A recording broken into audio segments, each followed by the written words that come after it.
It was the mistake that should have bankrupted him for good.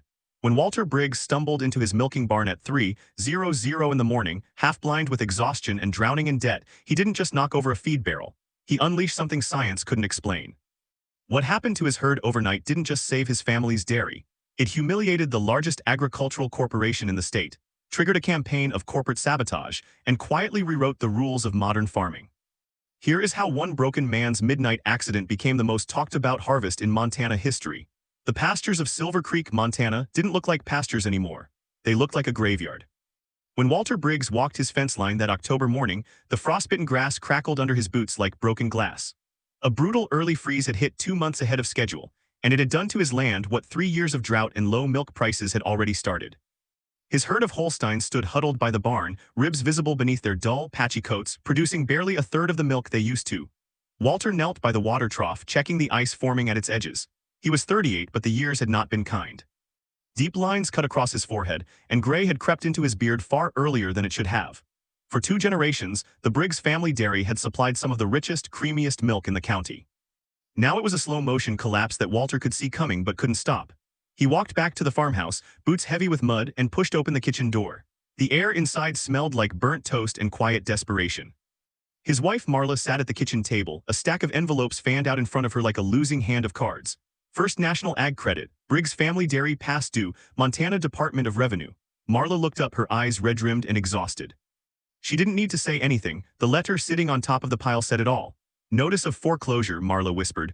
Tom Ridley called this morning, said the bank's out of patience, Walter.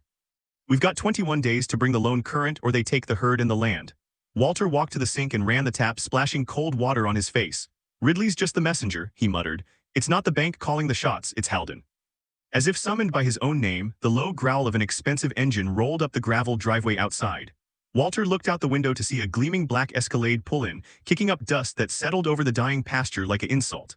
Out stepped Marcus Halden. Impeccably dressed in a charcoal wool coat that had never seen a speck of dirt, Halden looked like he'd been airbrushed onto the landscape. He was the CEO of Halden Dairy Collective, a sprawling industrial operation that had spent a decade quietly buying up every small dairy farm within 100 miles. Beside him walked Dr. Priya Nandan, Halden's chief herd scientist, a woman who carried a tablet like a weapon and looked at Walter's cows the way a butcher looks at inventory. Walter stepped onto the porch, letting the screen door bang shut behind him. Walter, Halden called out, flashing a smile that never touched his eyes. Bad time, I know, believe me, it pains me to see a neighbor struggling like this. We're not neighbors, Marcus. You bought out everyone who used to be, Walter said, staying on the porch steps. What do you want? Halden sighed, arranging his face into practiced sympathy. I spoke with Tom Ridley at the bank. I know about the notice. It's over, Walter. Your herd's production has cratered. Dr. Nandan ran the numbers on your feed conversion ratios. Dr. Nandan tapped her tablet, adjusting her glasses. Mr. Briggs, your herd's metabolic efficiency has fallen below any point of economic recovery. Even with our proprietary feed additives, it would take years and significant capital to rebuild a herd this depleted. You don't have the science or the capital. I didn't ask for a diagnosis, Priya, Walter snapped. Halden stepped closer, resting a manicured hand on the porch railing his grandfather had built by hand. I'm offering you a way out, a dignified one. Halden Dairy will buy the land, settle your debt with First National, and cut you a check for $60,000. Enough for you and Marla to start over somewhere the winters don't kill everything you love. Walk away from the bank instead and you get nothing. You'll still owe for the equipment. Walter looked at Halden's hand resting on the wood his grandfather had cut and sanded 50 years ago. $60,000 for 300 acres and a herd my family built for 2 generations. You're offering me scraps because you know the bank's got a gun to my head. I'm offering you a life raft while you're drowning. Halden's polite mask slipped just for a second, revealing something colder underneath. Look around you, Walter. This land was dying before the freeze. You're just the one who gets to watch it die on paper. Sell it to me or the bank takes it in 3 weeks and you get nothing at all. Walter's jaw tightened. He stepped down one stair, standing over Halden despite the height difference in the man's polished shoes. Get off my land, Marcus. If I'm going down swinging. I'm not selling my grandfather's dairy to a spreadsheet with a haircut. Halden studied him for a long moment, then turned back toward his Escalade.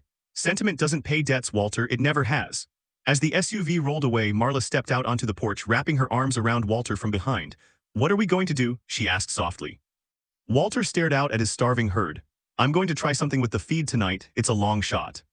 But if I can get even half the herd back to full production before the co-op's quarterly contract renewal, it might be enough to buy us time for a private loan. Walter, we barely have enough of the mineral supplement left for a third of the herd, Marla said, her voice trembling, and the mixer's been acting up for weeks. I have to try, Walter said, his voice hollow but resolute. I have to try. Night fell over Silver Creek like a lid closing on a jar. The temperature had dropped further, and the feed barn, an old corrugated steel structure his father built in the 70s, held onto the day's meager warmth like a dying ember. A single bulb flickered overhead as Walter wrestled with a stuck bolt on the feed mixer, his hands raw from the cold. He was running on 4 hours of sleep, black coffee, and the specific kind of adrenaline that only comes from a man with nothing left to lose. In the corner of the barn sat his remaining supply of mineral supplement, an expensive blend meant to restore a starving herd's mineral balance.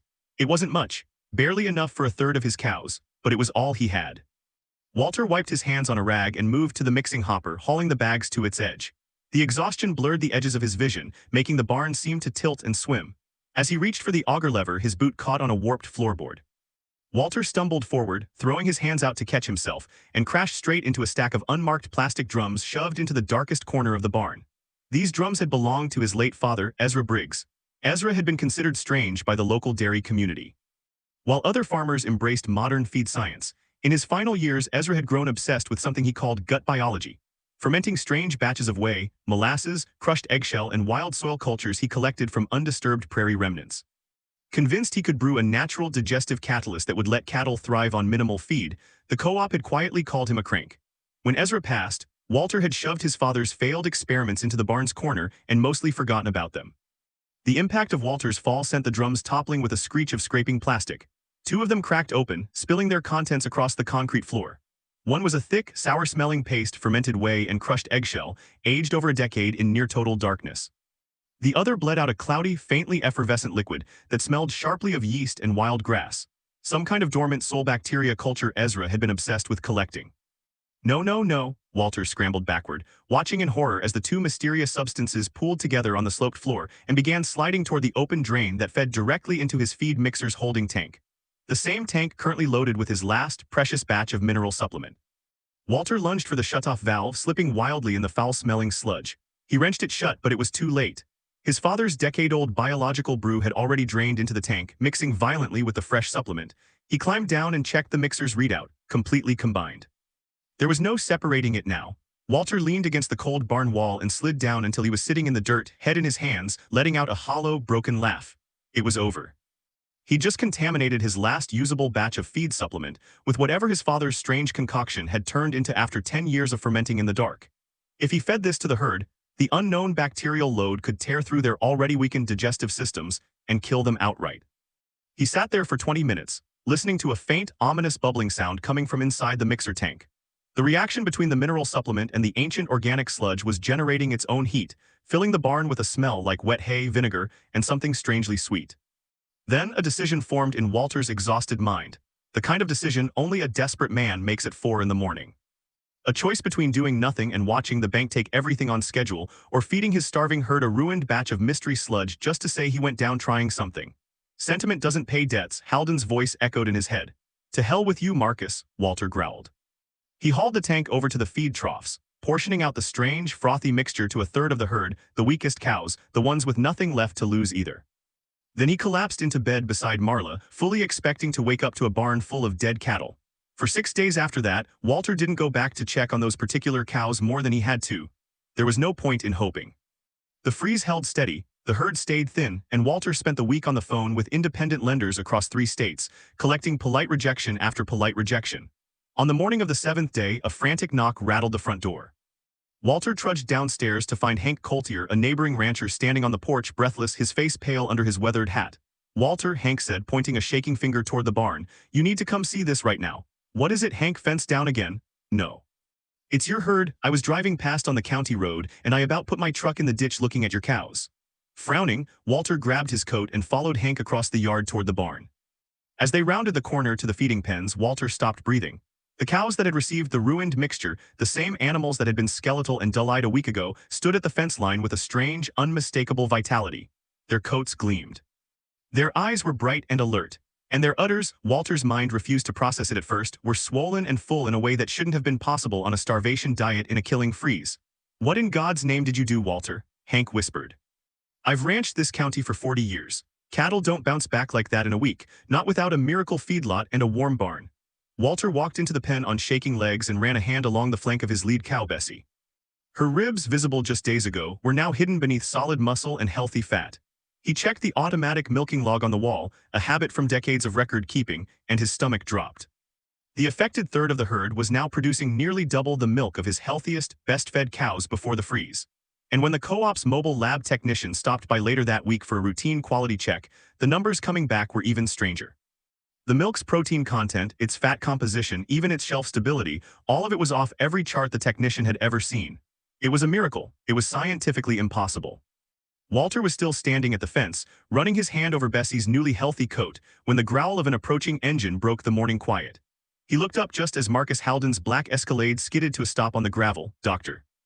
Nandon practically falling out of the passenger door before the vehicle had fully stopped. Nandon's usually perfect composure was gone. Her hair was wind-blown, her eyes wide with something between panic and hunger as she stared at the herd through the fence. "This is a trick," she stammered, pulling out her tablet. "This is impossible. What did you inject them with? Growth hormone? Steroids?" Halden stepped out slower, his face a mask of cold fury hiding a deep, rising panic underneath. "Briggs, what the hell is this?" Walter turned, a slow, dangerous smile spreading across his tired face. For the first time in 3 years, the crushing weight on his chest had lifted. "I believe," Walter said, crossing his arms over the fence rail, "this is what you'd call a failed old man experiment." Nandon ignored the banter entirely. She dropped to her knees at the fence, pulling a portable analyzer from her bag and drawing a milk sample straight from the collection tank. She stared at the readout, her mouth opening and closing without sound. "The microbial diversity in this milk," Nandon whispered, her voice trembling as she reread the screen. "It's Mr. Halden, the gut flora populations in these animals have exploded. Nutrient absorption rates are nearly triple standard. This isn't just healthy milk, it's hyperactive. It's doing in a week what our best proprietary feed additives couldn't do in 5 years of R&D. Halden's eyes darted from the healthy herd to Walter, his mind clearly racing through calculations. "Who gave this to you?" Halden demanded, his voice dropping low. "Which competitor got to you? Was it Dairy Fresh Collective? Did they use you as a black site test farm for an unapproved additive?" "Nobody used me, Marcus," Walter said softly, leaning on the fence post. "I knocked over some of my father's old fermented compost by accident and it landed in the feed mix. Turns out the old man wasn't a crackpot after all. He was just 20 years ahead of you." Halden's hands balled into fists. "You listen to me, you sentimental fool. This is a fluke, an anomaly. By next week that herd's metabolism will crash from the stress and half of them will be dead." "Maybe," Walter said, turning his back and walking toward the barn. "But until then, the price of my dairy just went up." As Walter disappeared into the barn's shadow, Dr. Nandon looked up at Halden, her face pale. "Mr. Halden," she whispered, clutching the milk sample vial like it might shatter. "If this isn't a fluke, if he's actually stabilized some kind of rapid recovery gut biome, I know what this means." "It means we don't just need his land anymore," Halden hissed, staring at the herd with a new, ravenous hunger. "We need whatever the hell is fermenting in that barn, and we're going to get it by any means necessary." The euphoria of the miracle herd was a fragile thing, quickly buried under the cold mathematics of Walter Briggs's reality. He had 21 days until First National executed the foreclosure. A herd producing record milk was a miracle, but until that milk was certified, bottled, and sold, it was just an extraordinary problem waiting for a market that wouldn't touch anything unverified. Walter knew he needed a scientific ally completely disconnected from Halden's influence. The next morning, he loaded 2 sample jars of the strange fermented mixture and a cooler of the miracle milk into his truck and drove 4 hours to Montana State University's Agricultural Extension, seeking out Dr. Rosalind Acre, a veterinary microbiologist who had once testified against Halden Dairy Collective's aggressive patent practices before the state legislature. The lab smelled of antiseptic and quiet certainty, a world away from the sour, earthy barn Walter had left behind. Dr. Acre, a sharp-eyed woman in her 60s with silver-streaked braids, spent nearly an hour under the microscope in near-total silence while Walter paced. "Well, Rosalind, am I going to poison my herd or is this a fluke?" Dr. Acre finally straightened, wiping her glasses. "Walter, what your father brewed in those barrels wasn't just compost, it's an anaerobic gut biome catalyst. When it hit your existing supplement, it didn't contaminate it, it ignited something dormant. Standard feed additives force nutrition into an animal from the outside. The gut stays lazy. But this," she gestured at a series of scans on her monitor, "this contains a hyper-efficient strain of gut bacteria, mutated by a decade of dark fermentation with eggshell calcium and wild soil cultures. Once it entered the herd's digestive system, it triggered an explosive symbiotic relationship between the bacteria and the animal's own gut lining. It isn't just feeding your cows, Walter, it's rebuilding their entire digestive ecosystem from the inside out." "Is it safe?" Walter asked, his voice tight. Halden's scientist acted like I'd fed my herd radioactive waste. Safe. This is the cleanest, most robust microbial profile I've seen in 20 years of research, Dr. Acre said, holding up a vial of the milk sample. The nutrient density in this milk is off every published chart. If you can replicate this reliably, you haven't just saved your dairy, Walter. You've made Halden's entire proprietary feed division obsolete. That sentence landed in the quiet lab like a stone dropped into still water. Walter felt a cold chill crawl up his spine. Marcus Halden was a man who protected his monopolies the way other men protected their children. If his feed division was truly threatened, Halden wouldn't just try to buy the farm anymore. He would burn it down first. Walter drove back to Silver Creek with his knuckles white on the wheel, arriving just after dusk. The property was quiet, the only sound the wind moving through the pines and the low murmur of the recovering herd. He walked straight to the barn to secure the remaining drums of his father's mixture, and stopped cold. The heavy padlock on the barn's side door had been cut clean through, lying in the dirt like a piece of scrap metal. Walter's heart slammed against his ribs. He crept to a cracked window and looked in. 3 flashlight beams sliced through the darkness inside. 3 men in unmarked dark gear moved with practiced efficiency. One siphoning the remaining sludge from Ezra's drums into hazardous material containers, the others methodically disabling the feed mixer with a battery-powered grinder. They weren't just stealing the formula, they were destroying the equipment to make sure Walter could never replicate it. Anger surged hot through Walter's veins. This was his father's life's work. He sprinted to the farmhouse, bursting through the kitchen door. Marla jumped up from the table, startled. "Call Sheriff Danvers," Walter whispered fiercely, grabbing the flashlight and the old rifle mounted above the fireplace. "Tell him we've got armed trespassers in the barn." "Walter, wait for the deputies. By the time Danvers gets here from town, they'll be gone and they'll have the only thing standing between us and bankruptcy," Walter said, chambering around. "Stay inside, lock the doors." He slipped into the darkness, using the barn's own shadow to flank the side entrance. He stepped into the doorway just as the lead intruder hoisted a jug of the stolen sludge onto his shoulder and snapped on his flashlight, catching all 3 men in the beam. "Put it down," Walter said, leveling the rifle. "Or the only thing you're harvesting tonight is buckshot." The men froze. The leader, his face hidden behind a balaclava, slowly lowered the jug to the concrete. "You're making a mistake, Briggs," he said, his voice muffled. "You have no idea what you're sitting on. It's too big for one dairy farmer to hold onto." "Step back," Walter ordered, raising the barrel. Then one of the other men kicked over a stack of metal pipes near the wall. The sudden clatter startled Walter, and in that split second the leader hurled a heavy flashlight at his shoulder. Pain shot down Walter's arm as his own light dropped and shattered, plunging the barn into near-total darkness. "Go move," the leader barked. The 3 men scrambled out the back, abandoning most of the stolen sludge, but carrying 2 small, sealed vials of concentrated culture they'd already extracted. Walter fired a single warning shot into the dirt floor, the muzzle flash briefly lighting the empty barn. By the time he reached the door, he heard a diesel engine roaring to life on the county road, tearing off into the night before he could even get a plate number. They had the microbial samples. Halden had a key to the kingdom. The next morning, Sheriff Danvers came and went, taking a report that both Walter and Marla knew would lead nowhere. No plates, masked faces, and Halden Dairy Collective had an army of lawyers capable of burying a small-town police department in paperwork for years. Halden had the biology now. With his massive research budget, it was only a matter of time before Dr. Nandon reverse-engineered the bacterial strain. But Walter still had the herd, and the herd was thriving faster than anyone could have predicted. But Halden wasn't finished. Not even close, and what he did next would threaten to destroy everything Walter had left in a single afternoon. At noon, Marla walked into the barn holding a portable radio, her face pale. "Walter, you need to hear this." She turned up the volume. It wasn't the usual regional farm report. It was the polished, arrogant voice of Dr. Priya Nandon, broadcasting live from a hastily arranged press conference in front of the state capitol. "A matter of serious public health concern," Nandon's voice crackled through the speaker. "Our preliminary analysis of the Briggs dairy operation indicates the presence of an unregulated mutated bacterial strain with unknown pathogenic potential. We are formally requesting the State Agricultural Board issue an immediate quarantine on all milk products originating from that farm, pending full toxicological review." Walter stared at the radio, his blood running cold. It was a masterstroke of corporate character assassination. Halden didn't need to destroy the herd. He just needed to destroy its market. In an industry built on trust and certification, the mere accusation of an unapproved bacterial strain was a death sentence. No co-op, distributor, or grocery chain would touch Walter's milk while that accusation hung in the air. 10 minutes later, the second blow landed. A sedan pulled into the driveway, and Tom Ridley, the bank's branch manager, stepped out clutching a thick folder like a shield.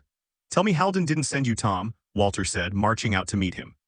"Tell me you're not doing his dirty work." Ridley wouldn't meet his eyes. "Walter, my hands are tied." The bank's risk team heard the broadcast. "Halden Dairy formally filed a public health complaint with the county this morning." Since your property is collateral on a delinquent loan, the bank is legally exposed if there's any truth to a contamination claim. We're executing an emergency acceleration clause. You have 48 hours to vacate before state marshals move on the deed. It's a lie, Marla shouted from the porch, tears streaking her face. The milk is completely safe. Dr. Acre at the university proved it. Dr. Acre isn't a state regulator, Ridley said, already retreating to his car. The bank isn't taking the risk. 48 hours, Walter. I truly am sorry. As Ridley sped off, Walter looked at his herd grazing peacefully in the afternoon sun, the healthiest, most productive animals in the county's history, and felt the full weight of a corporate lie about to bulldoze everything he had left. What do we do? Marla asked, taking his hand. Call a lawyer. Lawyers take months. We have 2 days, Walter said, his mind racing. Halden wants to use the media to paint us as a health hazard. Fine, we're going to use the media to prove he's lying. But we're not going to tell them, Marla. We're going to show them. Walter grabbed the phone and dialed Renee Castillo, an investigative reporter for the regional Montana news network who had once run a scathing series on Halden Dairy's monopolistic land grabs. Renee, it's Walter Briggs. You want the follow-up of a lifetime? Bring a camera crew to Silver Creek tomorrow morning at 9. Bring the state agricultural commissioner too. Tell him if he doesn't show up, he's going to miss the biggest dairy story of the decade. By 8:30 the next morning, the dirt road to the Briggs farm was lined with vehicles. Renee Castillo's news van sat parked precariously on the shoulder, a cameraman scrambling to set up a live feed. Word of the mutant milk and Halden's health hazard warning had spread across social media overnight, drawing a crowd of skeptical neighboring ranchers, aggressive local reporters, and a visibly annoyed state agricultural inspector named Grady Foss. At exactly 9, Marcus Halden's Escalade arrived, flanked by 2 security vehicles. Halden and Dr. Nandon stepped out looking intensely satisfied, ready to watch Walter's public humiliation unfold on live television. Walter walked out of the barn flanked by Marla and Dr. Rosalind Acre, who had driven through the night from the university to be there. Mr. Briggs, Renee called out, thrusting a microphone toward him while the camera's red light blinked live across the region. Halden Dairy alleges you're producing an unregulated, potentially dangerous bacterial strain in your milk. The bank is seizing your property tomorrow. What's your response? The crowd went silent. Halden stood at the fence line, a thin smile on his lips. It's over, Walter. Don't embarrass yourself on television. Step down. Walter ignored him and walked straight to the camera. Marcus Halden says this milk is dangerous, he said, his voice carrying across the quiet farmyard. He says it's contaminated. He says this because my father's forgotten formula naturally achieved something his billion-dollar feed labs couldn't manage in a decade. He's lying to protect his monopoly. Walter turned, walked to the milking parlor, and returned holding a full cold glass of milk straight from that morning's collection tank. Dr. Nandon claims this will make people sick, Walter said, staring directly at Halden. Without breaking eye contact, he raised the glass to his lips. Walter, don't. Nandon called out, genuinely startled. Walter drank the entire glass in one long, deliberate motion, wiped his mouth with the back of his hand, and handed the empty glass to Dr. Acre, who filled it again from the same tank and drank it herself, giving the camera a thumbs up. Tastes like survival, Marcus, Walter said, his voice ringing with defiance. Now I believe the inspector needs a certified sample to verify Dr. Acre's lab results. Because when this comes back completely clean, I'm not just selling this milk. I'm suing Halden Dairy Collective for corporate defamation, industrial theft, and market manipulation. The camera panned to Marcus Halden. For the first time in his carefully curated career, the man looked genuinely, visibly afraid. The story had begun to spiral entirely outside his control. Inspector Grady Foss stepped forward, hands trembling slightly, and accepted a sealed sample from Dr. Acre. The state lab in Bozeman will expedite full toxicology and microbial screening, he announced. Given the public interest, we'll run the complete panel. Until then, the quarantine order stands, but the demolition timeline is paused. Walter turned to Ridley, who was trying to disappear into his car seat. You heard the inspector, Tom. If First National sends so much as a lawnmower onto my property before those results are in, Renee here will have a front row seat to the biggest trespassing suit this county has ever filed. Ridley said nothing. He threw the car into reverse and fled. Halden realized the situation had spiraled beyond salvage. He turned sharply and marched back to his Escalade, Dr. Nandon hurrying after him. As they drove away, the gathered crowd of local ranchers, men and women who had spent years being squeezed by Halden's predatory contracts, erupted in applause, slapping Walter on the back.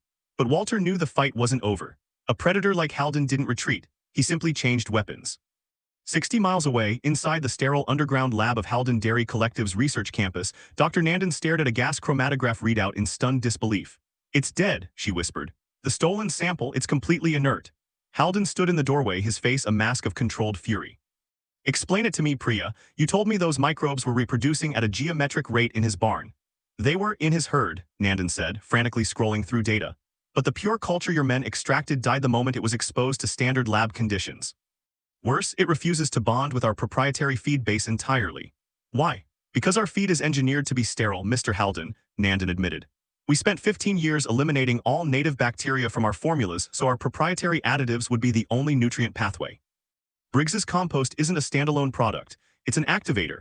It needs a specific legacy gut biome, decades of old-fashioned, unsterilized farming, dormant native bacteria that our herds simply don't carry anymore. We can't replicate it without his exact herd and his exact land. A heavy silence filled the lab. Haldon stared at the useless stolen culture, realizing he had badly underestimated the complexity of Ezra Briggs's decades-old experiment. He couldn't steal the product because the product was inseparable from the farm itself. If we cannot own it, Haldon said quietly, then we ensure it never reaches a shelf. He pulled out an encrypted phone and dialed his lead corporate counsel. I need an emergency intellectual property injunction filed by morning. Briggs admitted on live television that his father's formula mixed with a commercial mineral supplement. Find out who manufactures that supplement. There was a pause. A thin smile crept across Haldon's face. Perfect. It's one of our subsidiaries. Draft the filing.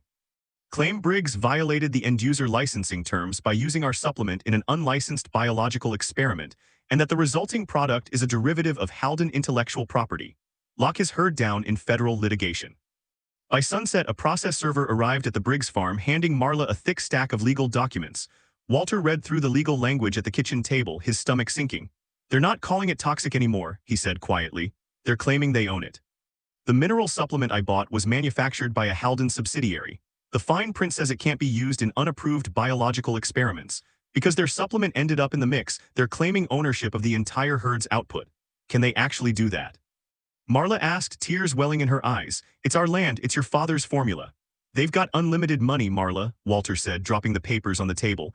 They can keep this tied up in federal court for years. By then the bank forecloses anyway and Haldon buys the land at auction. Despair settled heavy over the farmhouse. The thriving herd outside stood as a magnificent, mocking monument to a victory being stolen out from under them. Dr. Acre, who had stayed the night reviewing preliminary lab data a colleague had quietly forwarded her from the state lab, suddenly slammed her laptop shut in excitement, jolting Walter awake from a light doze in the armchair. Walter, look at this. The state lab results are in. Not only is the milk completely safe, I've isolated the exact catalyst in your father's formula. It wasn't just the fermented whey or the wild soil bacteria. What are you looking at, Rosalind? Calcium carbonate chelation, Acre said, pointing to a spike on her screen. Your father stored this mixture in old ceramic-lined drums. Over a decade, trace minerals leach slowly into the acidic fermented base. The bacteria adapted to metabolize those minerals directly, becoming an extraordinarily efficient nutrient delivery organism. That's exactly why Haldon's stolen sample is useless without your specific herd and your father's specific mineral ratio. There is zero trace of Haldon's proprietary supplement compound left in your herd's milk. It was entirely broken down and consumed in the biological process. His intellectual property claim has no scientific foundation whatsoever. And that discovery meant something far more dangerous for Haldon than Walter yet realized. Because if the state certified the milk as free of any Haldon-owned compound before his lawyers could act, his entire lawsuit would collapse overnight, live, in front of the whole state. The certification is scheduled to publish to the state registry at 8 tomorrow morning, Acre said. The moment it does, you're legally clear and Haldon's lawsuit turns to dust. 60 miles away, Marcus Haldon sat alone in his glass-walled office staring into the dark. He'd received the same leaked preliminary data from a paid contact inside the state lab. His legal strategy was already dead. By morning, Walter Briggs would be a household name across 3 states, and Haldon Dairy Collective would face a public relations and financial collapse it might never recover from. Haldon picked up his phone and dialed a number that existed nowhere in his official contact list. The legal route is compromised, he said coldly. Briggs's herd gets certified at 8 in the morning. I need that herd neutralized before sunrise, I don't care how. Understood, Mr. Haldon, a raspy voice replied. We've got access to an unlisted veterinary compound. A contaminated feed drop before dawn will look like a natural metabolic collapse from the stress of overproduction. No one will trace it back to us. At 4:30 in the morning, the air over Silver Creek was perfectly still, holding on to the last of the night's cold before dawn crept in. Walter sat on the porch with a mug of black coffee, watching his herd's dark silhouettes against the pasture, feeling something close to peace for the first time in weeks. In 3 hours, the certification would go live. Then he heard it, a low, mechanical drone rolling across the fields. Not a tractor. The steady, deliberate hum of a truck engine, idling somewhere near the back pasture gate where his most valuable cows grazed overnight. Walter's coffee mug shattered on the porch boards. He sprinted for the barn, flinging open the doors and firing up his stock trailer's diesel tow truck. He tore across the field just as a set of unfamiliar headlights swung toward the back gate, a man in dark clothing already crouched by the feed trough with a jug in hand. "Marla," Walter shouted into his radio as he drove. "Call Hank Coltier. Tell him to bring every hand and every truck he's got to the back pasture right now. Call the sheriff too." He reached the gate just as the intruder straightened up, jug still in hand, and Walter's headlights swept across him. The man froze, caught mid-pour over the feed trough. "Step away from that trough," Walter roared, throwing the truck into park and stepping out. "Right now." The man bolted for his vehicle instead, abandoning the jug on the ground. Walter sprinted the last 20 yards, but by the time he reached the fence line, the truck was already tearing off down the county road, no plates visible in the darkness. Walter picked up the abandoned jug with shaking hands. The label had been stripped, but a faint chemical smell lingered, something sharp and synthetic that had no business anywhere near a dairy herd. He hadn't gotten there in time to stop the intruder from pouring some of it into the trough, but the amount spilled looked shockingly small. Most of it had splashed onto the dirt instead of the feed.